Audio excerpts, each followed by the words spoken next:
जय माता दी दोस्तों। शुभ तिथि शुभ समय। तो जैसा कि दोस्तों 2025 पौष माह एकादशी शुक्ल पक्ष की कब है, पूजन विधि कैसे करना है, शुभ मुहूर्त पारण विधि कैसे करना है, कब करना है। पंचांग के अनुसार साल में 24 एकादशी होती है। जिस बार पुरुषोत्तम मास रहता है उस बार 2 एकादशी बढ़कर 26 हो जाती हैं। इस प्रकार से वर्ष में 26 एकादशी पुरुषोत्तम मास होने पर रहती हैं। माह में यानी एक माह में 2 पक्ष होते हैं, शुक्ल पक्ष और कृष्ण पक्ष। ऐसे में दोनों एकादशियों के व्रत को रहा जाता है और सभी एकादशियों का अपना अलग अलग और विशेष महत्व है।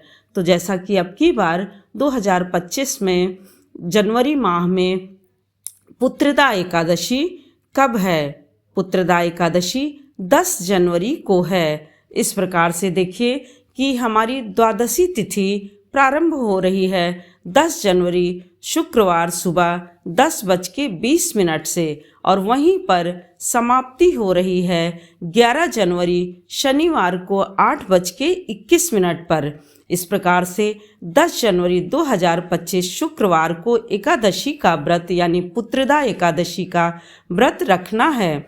अब देखिए कि द्वादशी युक्त जो भी एकादशी होती है वह बहुत ही ज़्यादा फलदायी और पुण्यदायी होती है। इस एकादशी में शुभ योग हैं, शुक्ल योग भी लग रहा है, जो कि कोई कार्य या कोई मनोरथ के लिए किया जाएगा तो वह सिद्ध होगा एवं सफल होगा। इस दिन सूर्योदय का समय सुबह 7:14 है और सूर्यास्त का समय 5:50 है। इस प्रकार से हमें ब्रह्म मुहूर्त का भी विशेष रूप से ध्यान रखना है, जो कि सुबह 5:38 से 6:26 से है। इस प्रकार से 10 जनवरी शुक्रवार को एकादशी तिथि का व्रत रखना है। अब देखिए कि एकादशी तिथि कब से लग रही है? 9 जनवरी दोपहर 12:23 पर और वहीं समाप्ति हो रही है 10 जनवरी को प्रातःकाल 10:20 पे। तो हमें द्वादशी युक्त एकादशी ही व्रत करना है, जो कि त्रयोदशी तिथि क्योंकि दूसरे दिन शुरू हो जाती है, तो हमें द्वादशी युक्त यानी 10 जनवरी के व्रत को रखना है। पारण का शुभ मुहूर्त 11 जनवरी प्रातःकाल 6:36 से प्रातःकाल 8:20 तक रहेगा। और अब की बार संयोग से फिर से वैष्णव और गृहस्थ सभी को इसी दिन पुत्रदा एकादशी का व्रत रखना है। पुत्रदा एकादशी का व्रत संतान की सुख समृद्धि के लिए किया जाता है, संतान की उन्नति के लिए किया जाता है और जिसको संतान की मनोकामना है वह भी जो है इस व्रत को करता है। इस व्रत में 3 दिन के नियम का पालन करना होता है।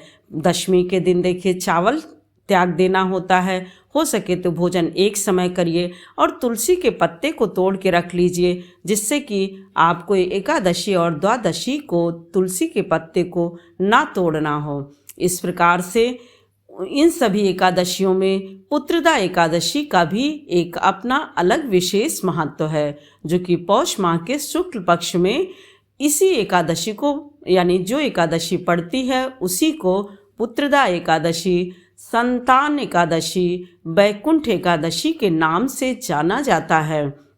और यह व्रत 10 जनवरी को ही शुक्रवार को रखना है। शुभ मुहूर्त का विशेष रूप से ध्यान रखें, क्योंकि शुभ मुहूर्त में ही पारण करना होता है। विष्णु भगवान का पूजन, श्री कृष्ण भगवान का पूजन इस व्रत में किया जाता है, यानी लड्डू जी के बाल गोपाल स्वरूप का पूजन करिए, अभिषेक करिए, उनके पसंद की वस्तुएं चढ़ाइए और धूप दीप नैवेद्य फल फूल इन सब से भोग लगा करके उनको प्रसन्न करिए। पंचामृत यानी हो सके तो दूध दही से अभिषेक करिए, वरना गंगा जल से अभिषेक अवश्य करिए। उनको नहलाइए धुलाइए और पीली चीज़ों का प्रयोग करने पर विष्णु भगवान और श्री कृष्ण भगवान बाल स्वरूप लड्डू गोपाल बहुत ही प्रसन्न होते हैं और व्रती व्यक्ति को मनवांछित फलों की प्राप्ति होती है।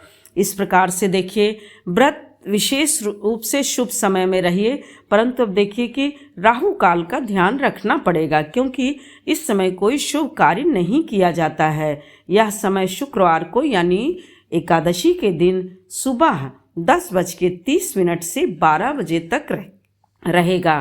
तो इसमें ध्यान दीजिए कि कोई शुभ कार्य ना करिए। अपने जो भी पूजन पाठ करते हों वह 10:30 से पहले कर लीजिए और या फिर 12 बजे के बाद करिए, क्योंकि राहु काल में कोई भी शुभ कार्य नहीं किया जाता है।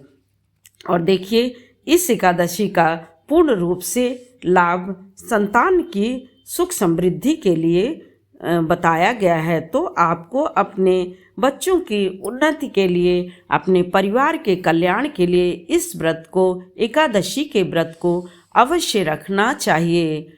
जय माता दी दोस्तों, फिर मिलते हैं एक और नई जानकारी के साथ। तब तक के लिए लाइक करिए, सब्सक्राइब करिए और बेल बटन जरूर प्रेस करिए, जिससे कि नोटिफिकेशन सबसे पहले आपके पास पहुंचे।